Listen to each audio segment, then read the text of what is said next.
Listen up, we'll be landing at Fort Stewart shortly. This is the first Antarctic mission for the Marine Special Forces Recon. Don't let your guard down. Follow your training and you'll make it back alive. Semper Fi! Go out there and show the world what Marines are made of. Yes, sir! Our mission code name is Cold Limit. Check the mission data on your wireless terminals. Yes, sir!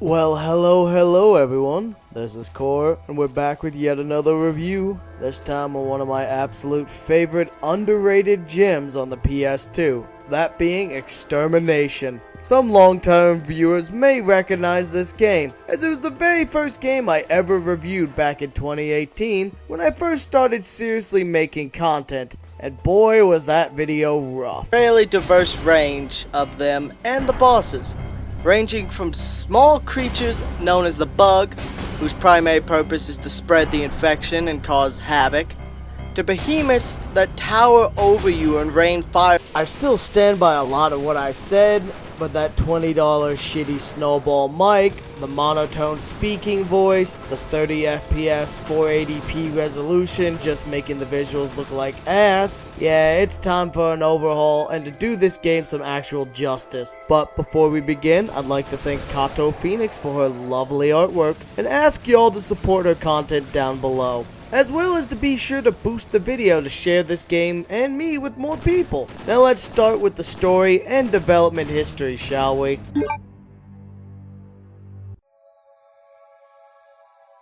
You take the role of Sergeant Dennis Riley, a U.S. Marine and a member of an elite force known as Team Red Light, sent on a mission called Operation Cold Limit to an Antarctic research facility named Fort Stewart. Your objective is to locate and rescue any survivors you can, as well as ascertaining the situation, and if need be, destroy the facility to keep the research contained. On the way there, the engines on your cargo plane give out, forcing your team to perform a parachute infiltration of the facility, scattering the entire team, and leading everyone to attempt a regrouping at Ground Facility Building B. When you arrive after clambering around the icy pipes outside, the inside of the facility is a burning wreck and looks war-torn. And with that, your investigation and mission properly begins as you start to explore the facility, finding notes, research, survivors, and more to help you survive this hell. As you explore, you'll find the facility has been taken over by a bacteria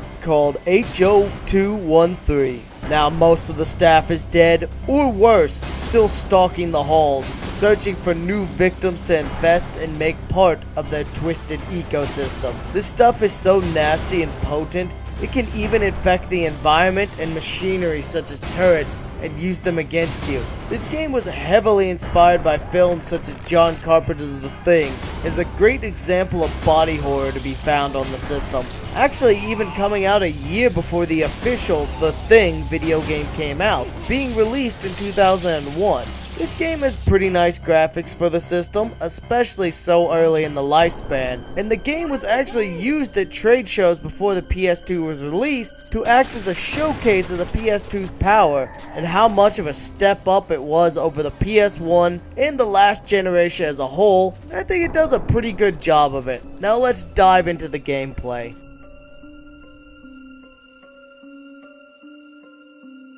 Extermination is an action/survival horror game with a focus on limited resources, a unique infection mechanic, as well as a unique weapon system. Taking place in an Antarctic environment, snow and ice are quite prevalent, with the game using a pretty nice dynamic blizzard system whenever you're outside, as the storm will sometimes intensify, making it harder to locate and fight certain enemies such as the predators, a strain of the creature that is adapted to be able to live in the snow without freezing and can even become translucent, making it even harder to see and unable to lock on. But on the flip side, it cannot withstand indoor temperatures, and I think that makes a great segue to talk about the enemies as a whole, as they are pretty varied and I think an interesting cast of assholes to kill or be killed by. Let's start small with the bug, a small cockroach-like creature that flies around and tries its best to spread the infection to as many would-be victims in one of two ways.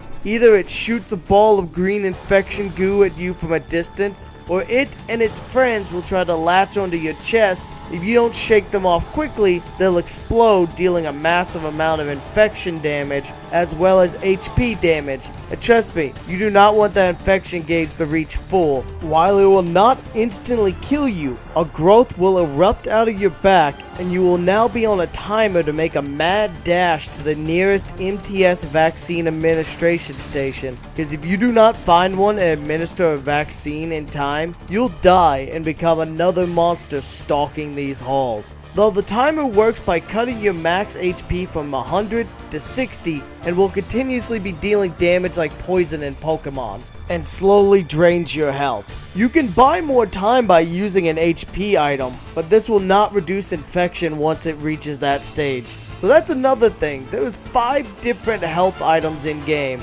2 of which will just heal health in varying quantities. 2 of them are booster shots that'll heal a certain amount of HP, as well as reducing the infection gauge if it's not maxed out. And then finally the MTS vaccine, which can only be administered in a small amount of areas in the game, but it will fully heal you, as well as reduce and cure the infection for now. Luckily for you, those bugs only take 3 to 6 bullets, depending on if it's the regular or enhanced variety. And most enemies in the game, such as the stalking humanoids, the rabid dogs, and even the water itself, have attacks that deal infection. And you heard me right. Even the water's trying to whoop your ass in this game, and it'll come in one of 2 ways. Some puddles will rise up and turn green as they try to raise your infection level if you remain in contact with it for too long. And some puddles just decide they're going to pummel you to death.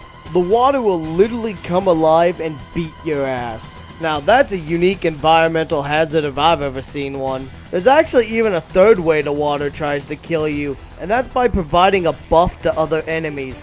If you let an enemy drink from an infected puddle off the ground, they'll grow into their enhanced form, gaining new attacks, hitting even harder, and having larger health pools to soak up damage from your attacks. Now luckily though, each enemy does have a weak point, that being a glowing orange or green orb, depending on what variant it is, and if you target this orb while it's exposed, you'll deal a large amount of damage to the enemy, as well as often stunning it, denying it an opportunity to attack. Overall, I really do like the unique enemies in this game, and I love how grotesque that body horror can be. Speaking of body horror, a select few of the enemies can even remember a little of who they were, but the bacteria has taken control of them, leaving them unable to fight against it and forced to do its bidding, which plays an important bit of the story later in the game, and I find that even more scary than just dying and your body being mutated.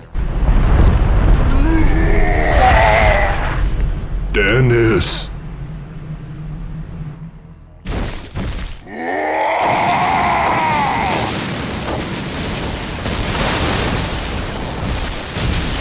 Another unique mechanic in game is the weapon system.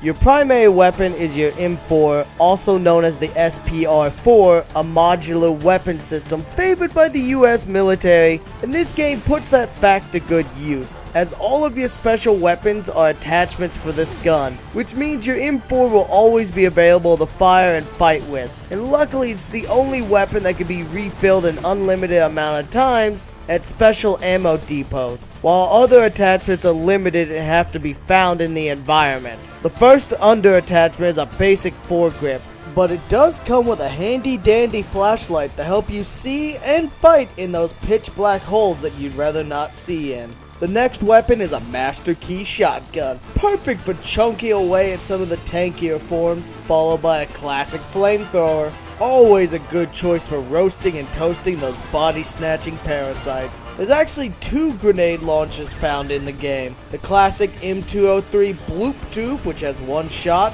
and a rotating cylinder style, which carries 6 grenades per go. There's even a rare missile launcher that requires you to track down all 3 parts for it, spread out throughout the facility, and requires being attached to 3 different points on your gun. And with ammo so tight for it, you'll likely want to save it for that doozy of a final boss. That is, if you can find all 3 parts. Guns aren't the only thing you can attach and modify about your gun, however. You can customize the fire mode, the sights, and add unique features such as a dog tag locator to help you find potential allies, or at least what remains of them, or a target acquisition module that makes your auto-aim lock on faster. You also have one other method of self-defense, the trusty knife that you and your best friend Roger made on the killing fields of Cambodia. With a light and a heavy attack, the former even having a combo feature, you could swing at enemies as well as destroying things in the environment,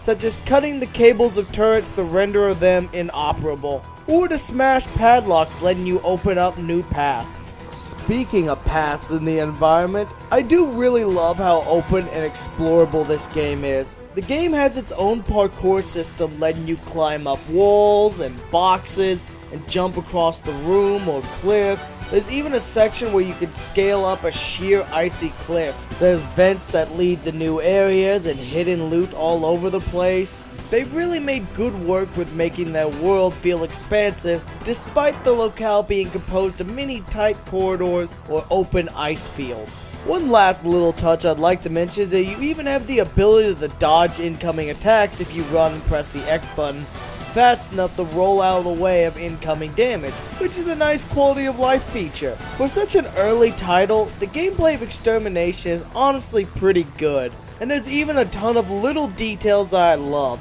Such as if you run off something with enough momentum, you'll sometimes roll off. And if you quick turn while running, you'll do a little slide on the ground as you turn around to face the other direction. The game is full of nice little touches like that. Heck, I've not even talked about the combat, but the game is a third and first person shooter. Funny enough, much like the Thing game that came out a year later. Though the aiming feels smoother and more refined in this title, with the lock-on being much more precise and quick.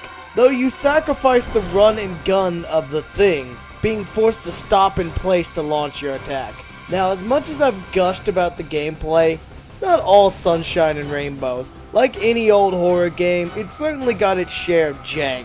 Sometimes the camera can be finicky, though you can reorient the camera at any point by aiming your gun. Sometimes the climbing system can be finicky as well. I know at least once a playthrough the icy cliff kills me before I remember exactly how to approach it, often walking clean off the cliff to my death, or I won't extend enough off of a ledge and fall straight down instead of grabbing another ledge, or a ladder. No matter what game I play, gravity seems to be my greatest immortal foe, come to stalk me across genres and generations. Overall though, this is definitely a hidden gem of gameplay, with a lot of unique and varied content that we haven't seen since or before. Now let's talk a little bit about how it runs, looks, and its atmosphere, shall we?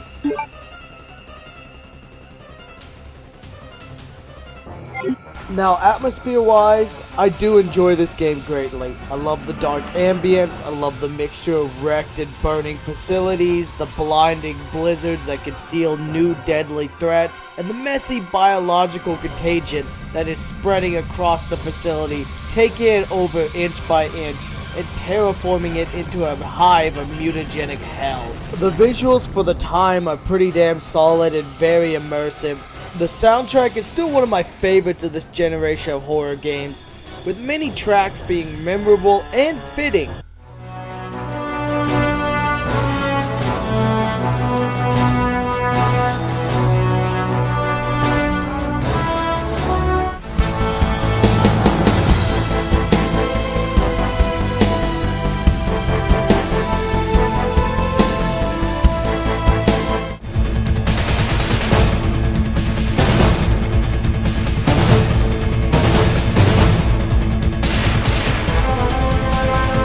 The only complaint I have at all with the soundtrack is the fact that they restart when you enter and exit the pause menu.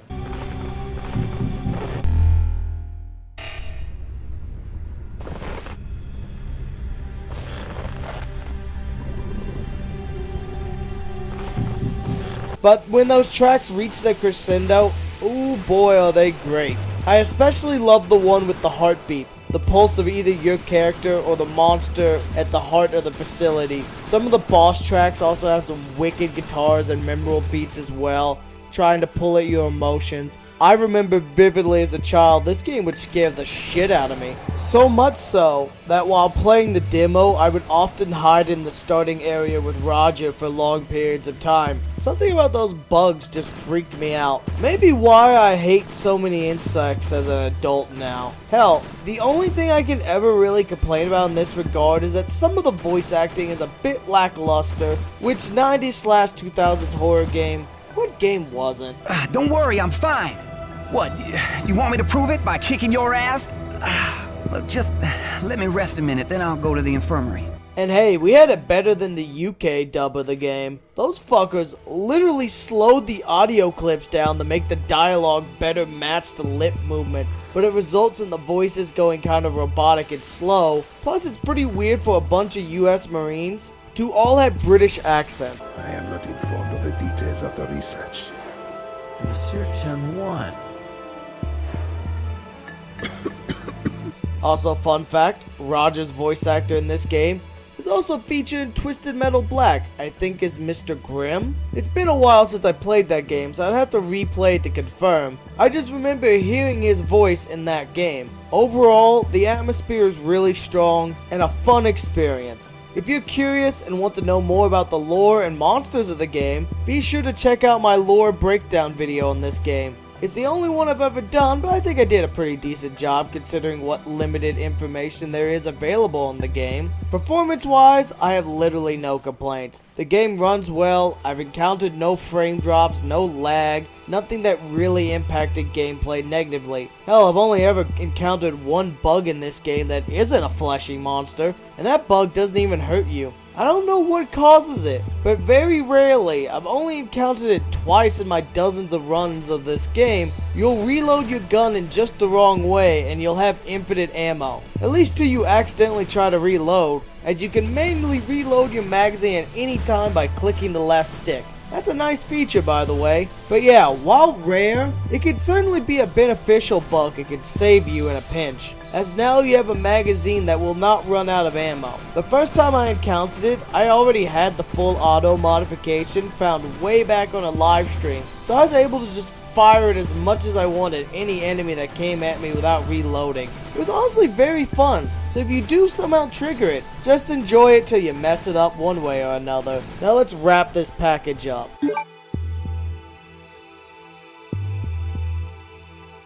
Overall, yeah, I definitely recommend you go out and get this game. It's cheap, it's common, it's fun. It's a game I wish would get re-released, maybe even remastered, so a new audience could play it even more easily. It's definitely one of my favorite horror games of all time, so much so that I actually live stream it at least once a year for every Spooktober. Hell, this game has left an impression on me, even from my childhood, like Resident Evil 2. I still have the demo disc that I used to play all the time growing up, and I'd play this game for hours. The first time I got to play the full version of the game, me and my older cousin rented it when I was 8 or 10. We played the hell out of it. There's only one other game that really has left this sort of impression on me since, and that is Metal Gear Solid 2, and well, if you're familiar with my channel, I played that game and series all the damn time. It's probably my second most played thing, right after Project Zomboid. So yeah, tangent aside, I cannot recommend Extermination hard enough. It's a unique horror experience for the PS2 with a bunch of fresh ideas and mechanics, some of which I've either not seen since or not seen implemented in this way. It may very well be my favorite horror game on the PS2 as a whole. Sure as fuck ain't Resident Evil 4 or that god-awful crappy Alone in the Dark reboot. Oh god, I gotta cover that travesty of a game someday. Note to self, renege on cutting back of alcohol when I start working on it, 'cause I'ma need it. Now then, I'd like to ask y'all to once again support the lovely Kato Phoenix. Her artwork is always the best. She deserves the love. I'd also like to thank each and every one of the members, donors, and subs seen on the screen, as well as each one of y'all that choose to support the content in other ways, such as commenting and liking to boost the video. This video is also special to me, as this was the very first review I ever did on my channel. Now this has been Core, and I'll see y'all in the next video.